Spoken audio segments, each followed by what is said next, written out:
Hello, everyone, and welcome to another episode of MHEDA Talks. I'm very honored today to have Brian Bluff. He's the CEO and co founder of SiteSeeker. Fun fact, it is also Brian's second time on the MHEDA Talks podcast. He was gracious enough to join us for our first year, all the way back in 2020 when we were trying to get this podcast off the ground. So we appreciate his support in the beginning, and he has so much fun stuff to talk about that we wanted to have him back now that we have the podcast a little bit more together. So thank you, Brian, for coming on with us. Oh, thanks, Sherry. I really appreciate it. I know we talked about this at the MHEDA convention, right? Yeah, At the yeah. final dinner, we had a conversation. What a great topic AI is, and Chat GPT and all that stuff. So, kind of excited about it. Yeah, I'm hoping we can. If people haven't watched your Wild West of Marketing, I know they can get it on Oh yeah. Mahita's website. I did have the pleasure of catching up on that. Rewatched it last week too, and you had a lot of great stuff in there about AI. So if people are looking for more information, there is some there. But I thought we could maybe follow up on some of those things. And AI is such a huge, huge topic today. Everybody's talking about it. It's been around for a long time, but it seemingly is just getting some real legs in the mainstream, and I think a lot of people don't know what to do with it. So hopefully we can help people out today a little bit. And I know that you've been a part of Mahina for many years, and a lot of people in the space know you. You have a lot of clients in this industry. But I was hoping you could give us just a quick introduction of yourself and SiteSeeker. Yeah, you bet. My name is Brian Bluff. As Sherry just mentioned, I'm CEO, co-founder of SiteSeeker, which is a company that my brother Eddie and I started. Eddie's now retired, but we've had a lot of fun over, let me see, 20, actually this year's our 20th year in business, so 2003. Wow. We started before Congratulations. Google, yeah, before Google was even a public company. It was really kind of cool. So think of the change that's happened in that time period. But we kind of started out with everybody probably remember, some people probably remember the Thomas Register, which was great big green books, Yeah. volumes and Yeah. volumes.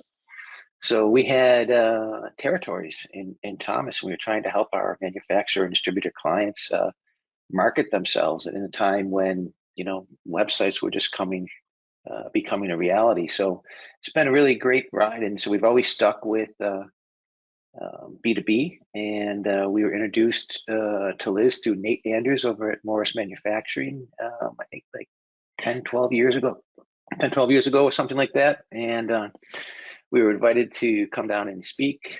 Richard Donnelly was president of MHEDA back then, and we did, and we fell in love with the group and the whole concept, and we ended up joining, and now we're preferred partners. And like you said, we spend a lot of time in this industry, so it's been a lot of fun. Well, awesome. Well, thank you. Let's jump right in because I know people are biting at the bit to pick your Sure. brain a little bit about AI. So we're going to start with the big question. I know this is going to be some of these are going to be hard to answer in the time frame we have because there's so much to talk about as it relates to AI. But can you kind of give me your top ways you think AI is changing specifically the marketing landscape in the B2B sector? Yeah, I think that really AI just kind of lets us do more faster and better. It's, I mean, I don't think it matters whether it's marketing or, supply chain logistics questions or anybody working at a desk anywhere. I mean, if you're going to use Google, if you're going to write emails, you're going to create content, you have any repetitive task, AI is a huge time saver, and it's only going to get better. So that's kind of how I look at it. But specifically in the marketing space, there's a ton of stuff. Drafting articles. The other day I had a really important email to send out. It was for a client proposal, and I had written it, and sometimes it takes me a long time to write one of those important emails, right? I think like for all of Yeah. us, and so I just said I want to say I went to Google, or sorry, Chat GPT, and said, here's what I want to write, and here are the points I want to make, and it wrote the email for me, and it saved me a ton of time, and it did a better job. So think about saving an hour a day in just your general tasks. It's fantastic. And writing articles. I don't know if you've done that, Sherry, but I'm certain that you've tested it. I think we all have. It's Yeah. it's fantastic. So I think for those things, and I just found a plugin over the weekend called Whimsical. So I've been kind of excited lately. I have a um, one of my hobbies is fishing, right? And so I have this fishing website because I love the technology of that stuff. And in my business, I don't often get to play with, client websites and test different, SEO strategies and stuff. So I've got this fishing website, and I am trying to create a topical map with pillar pages and content clusters and all the things that are really important for SEO today. And so I found this plugin for Chat GPT Plus, and which is $20 a month for the service. It's called Whimsical, and it created a mind map for me. I said I want to write about fishing in New York State, and it went nuts. It just completely boot up this mind map, and it's like, oh my god, I've spent weekends and nights trying to create this topical map, but it did it for me. So those are the kind of things that I get really excited about. Yeah. Yeah, I've played with it. And for those who don't know, because even I get a lot of questions about ChatGPT, and I think people have heard that term now, but don't really know what it is. Anybody can download it. It's free to download. There's a free version to use. Brian just mentioned ChatGPT Plus, which is a paid version of it. But if you just want to play around with it, I mean, there's no harm, no foul. You can type stuff in and see what happens and see what you get. I will say it has taken some work to craft what I want it to write in the right way, Yes. of how you say it. I think there's a certain skill in doing that, and it's just really playing around with it. But to your point, it's helped me really kind of overcome, in some cases, white page syndrome, that it's not necessarily writing an entire content piece for me, but it's maybe giving me points that I might not have otherwise thought about that I can research further, to write a better structured content article for sure. Yeah, I've found that when it comes to the writing piece, that it, like you said, it gets you off the blank page thing. And so the first thing I always say is, like, I want to write an article on the use of AI in marketing. Provide me an outline. And then it gives you the outline to say, well, I don't like the third bullet, get rid of that. And then you say, Right. well, um, write the first section, or what are the bullets in the first section? And then you decide which points to include. And then you say, well, write the first point, write the second point. And then by the time you're done, it's pretty neat. It works pretty well. In the beginning, I think I did kind of what you were alluding to. I used to say, write me an article on this, but that's Mm. terrible because it sounds so clunky and some of the facts aren't right. I had in my fishing site, I had this, I said, describe the look of a largemouth bass, and I don't know what the heck it was talking about, but it was not a largemouth bass. So, Yeah, it can get dicey. absolutely. So we talked a little bit about content writing. You had used it for writing proposals or possibly emails. What are some Yeah. other ways that you're employing AI technology, specifically in the marketing space? Well, I think we all are in many different ways that we don't even know about. For example, everybody knows that it's July 1st. Google Universal Analytics was sunset, no longer supported, no longer collecting data. Now we have GA4. Well, those GA4 offers insights, right? So I was on a client's GA4, inside a client's GA4 account the other day, and on the right hand side, there's something called insights. And so you look at the insights and it says, hey, we on September 3rd, we expected your traffic to be between X and Y, but it wasn't. It was lower than that. And here are some possible reasons why. And it gave me recommendations to set up custom audiences, or not custom audience, but to set up an audience to start tracking why that display ad campaign wasn't working well. And then it suggested that I monitor the performance. So I think that even if we don't do anything, the tools that we use are going to become more powerful. So analytics, for one, absolutely, for sure, that's going to be totally huge. Personalization, I don't know about you, but I just love chatbots, and it's been difficult. As you know, in the beginning, it was just like a live person was there, and if they weren't there, it would just say I love hello, it. no one's there, right? And then it went to just asking, saying, hey, pick A or B, path A or B, and then pick C or D, and then you could kind of navigate like a phone system to the right person. But now with chatbots and specific, well, there's a bunch of them, but with chatbots, it can automatically can understand the questions. It can answer frequently asked questions, and it just totally saves it. So whether you consider that a marketing function, if it's on the lead gen side, or customer service, the customer service side of the equation, it's really, I think, very, very cool. I think that, optimizing campaigns and creating better ad copy, I think there's another use for it in marketing. So personalization, content, optimizing campaigns, data analytics, I think those are all some of the top uses of AI in marketing specifically. Yeah, and going back to, you mentioned GA4 and looking at SEO, and I know a lot of people are using AI technology for keywords and different things in that space. LinkedIn recently implemented some piece of the algorithm that's kind of devaluating content that's been generated through AI technology. And I tested it recently. I had read about it. I tested it. I did put something in ChatGPT just to write a general article, posted it on LinkedIn, and got almost zero impressions, very few impressions, when I typically get quite a few. So I was just testing with how true that algorithm change was. Are we seeing that at all in the Google space of people using AI technology to write content or generating keywords that it might be devaluating their site in any capacity? Well, there's a guy, there's been some talk about it. There's a guy over at Google, John Mueller. He's Google's webmaster trend analyst. And I think it was sometime in the spring, maybe April. He said that AI generated content or any automatically generated content can be treated as spam. And if it is determined to be spam, regardless of how it got there, then they could apply a manual penalty.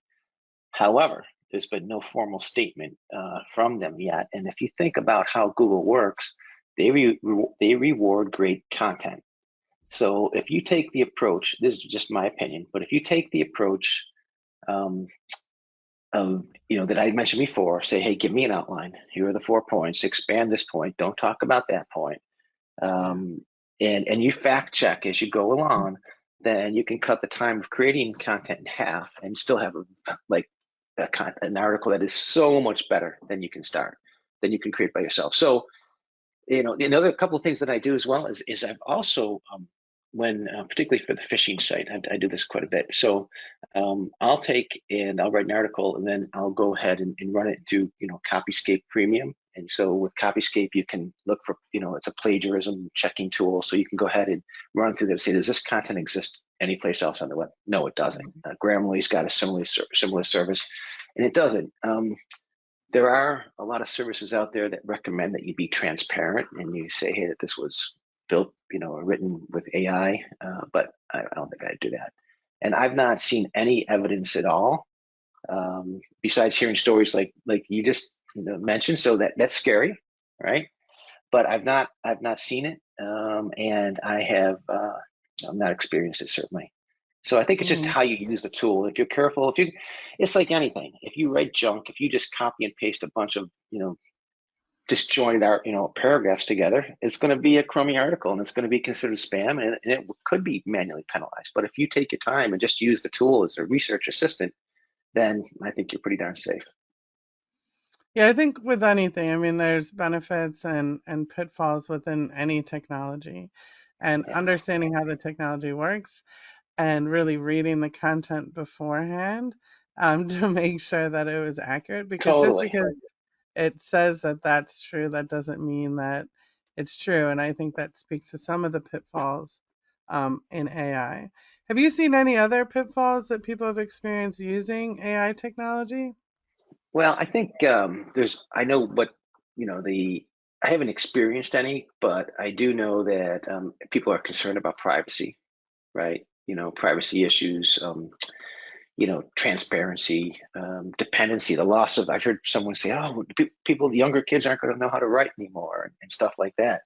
But I think that, and you kind of alluded to this too. You said, it's like the prompts that you use. I mean, that's the real skill set when you're using a tool, any of these AI tools. Well, the content one specifically is, how do you prompt the tool to give you the right answer? And so we're going to become good at that, I think. And I think that the challenge is to become good at that, because Yeah. it's I think there's an awful lot to learn about these tools, and it takes time. I've spent weekends just learning and testing. I think I must have tested, I don't know, 60 or 70 different plugins on and ChatGPT Plus, just to see, if they're any good. And a lot of them aren't, and I get worried Mm. about, if I sign up for this tool, am I start to receive a bunch of spam and stuff like that? In some cases, you do, but no, I think it's just like Google, right? In fact, Microsoft Edge is a fantastic tool. Um, so Edge being their new browser from Microsoft, and on the right-hand side of that tool, it's got a little chat window, and it still uses OpenAI, which is the foundation of ChatGPT Plus, but it's not limited to the learning date cutoff, which was September 1st of 21 for ChatGPT. Uh, 3.5 and 4.0. So this one is, I think, is better. And so anytime I want to do research on a current topic, I'll go to Microsoft Edge, and I've just started using Google Bard, just Hmm. to kind of spread the wealth. But um, I don't know. I think it's I know what everybody says. I'm not really worried about it. The way that I use it is not like just complete trust. It's kind of like Correct. just to research and advance my process a little more efficiently. Yeah, I mean, it can be used as a tremendous time saver as long as you understand how to use the tool and use it appropriately. And Right. that's, a question that I've gotten quite a bit from people that work in marketing are worried that it's a technology that could start to replace people on their team, because it does have some time efficiencies. To me, I don't think it replaces anybody. It purely makes people more efficient. You talk to most, especially people in the marketing space today, they're overwhelmed and over busy. So to me, any tool that can help with productivity is a good thing. But how I have to imagine you've heard some of those same concerns from people on current teams. How have you addressed that? Well, I think that my answer to that question is that this is not, and you know this, Sherry. Obviously, we're in the same business, right? So marketing's tough, and it's getting tougher. When we both started in this business, very few companies had an internal marketing capability, but it's become a core competency. If you're a company of any size or have any ambition to grow, you need to invest in marketing. If you don't show up, in the search engine, you don't have a social media presence, you're not generating content, you're not on LinkedIn, if you're not doing those things, then you can't compete.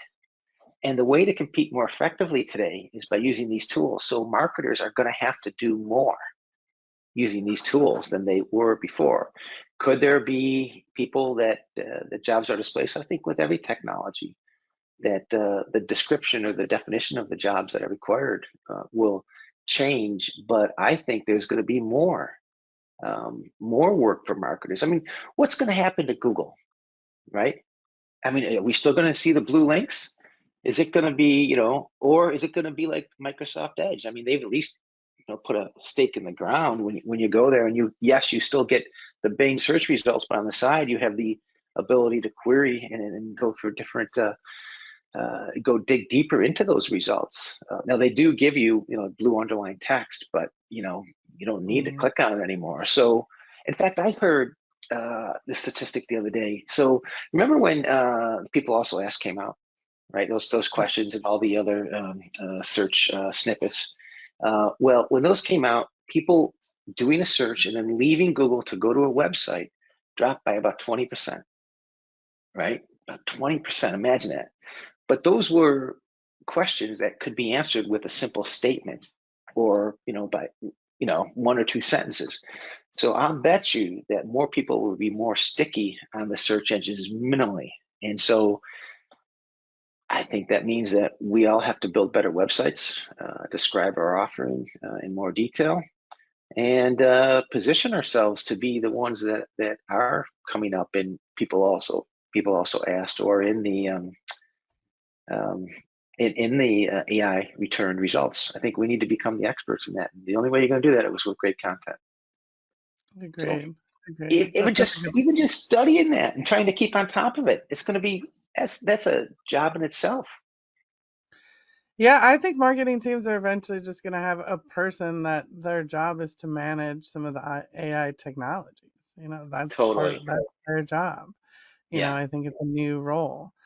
So yeah, I completely agree. I don't think marketing people should be concerned. I think marketing people should look at it. There's so much even more opportunity than there ever was in this space, Yeah. especially in B2B and especially in material handling for sure. Absolutely.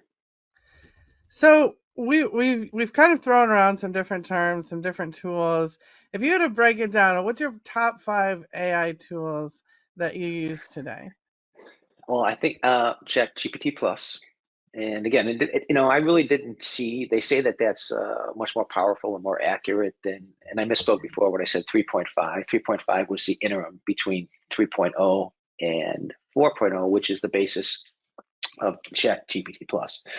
So that's the number one tool that I use. I've already said Microsoft Edge for anything that I think is needs to be answered with a sense of recency to the answer. Within Chat GPT Plus, there's a couple of plugins that I've started to play with. I mentioned Whimsical, didn't I? I mentioned Whimsical. Yeah. That one's great. There's two other SEO plugins. One is called SEO Analysis, and that one does exactly what it says. So you'll feed it a keyword and a URL, and it'll come back with like a speed analysis of your page. It'll tell you what the authority is, your title, your descriptions, your headings, your body content. So you could, and all those things are easy to grab with all the tools that we all have. But it just seems to me that it's a faster way to do that. And then there's another one that I've looked at. It's called SEO.app, and that one can write full articles, but it does give you the with a nice H tag structure, and it gives you all of the so that the outline is very definitive, which is important from an SEO standpoint. I used to use Jasper, which was based on Jasper's a Mm, great article, and they have a great prompting system. It's based on Chat GPT 3.0, and that one used for over a year, but it's probably twice as expensive as what I can get out of Chat GPT Plus. So I don't use it anymore, but I can see myself going back to it if they had some advantages. But beyond that, like I said, Microsoft Edge is just wonderful. But again, research tools. So that's where I kind of sit. Do you have any that you love, or are they kind of included in the same yeah, mix? they're included. ChatGPT Plus has been kind of the one that I've worked with the most. I'm really been investigating some different graphic design Yeah, AI tools. I wouldn't say that I found one that I love yet. I feel the same way about Jasper. I used it in the beginning, kind of played with it, and then really what I got from ChatGPT I thought was better and less expensive. right. So I've kind of, I think they missed the boat somewhere on that. Yeah, And then we were talking. I think even things as silly as my LinkedIn profile pictures were all AI generated on a site where you just submit 20 pictures of yourself and they give you a bunch of profile pictures that look like you, and it's much less expensive than doing a whole photo shoot. And I've helped other clients use some of those technologies to replace hiring a photographer maybe in some of the warehousing type pictures and things that they need. That really is a lot of times those graphics are hard to get. They're very expensive to get just yeah, because of lighting and sound within warehouses. And you can generate a lot of them to get pretty close to what you need, especially when you're dealing with web-based images that don't have to be super high tech with the pixelation, and they don't have to be really, really large images. They're relatively small. There are things you can do in that space too. That has been really interesting, and I just started kind of getting into that the last few months. That's a really great idea. I know my daughter recently was in the job market, and she did the thing. They put different hair on her head, Yeah, different yeah. outfit. Really kind of like, wow, that's crazy. And it looked great, so believable, So yes, but it's a great idea for in warehouse pictures and in places with lighting. I hadn't really tried that, so I'll have to give that a shot. Yeah. So it's fun. It's a fun time. You say you've been doing this for over 20 years now, and that's about the time I got into the material handling space. And when I started, they gave me a book. They gave me a Dreamweaver book that was like that thick, and said, "Read the book and make a website."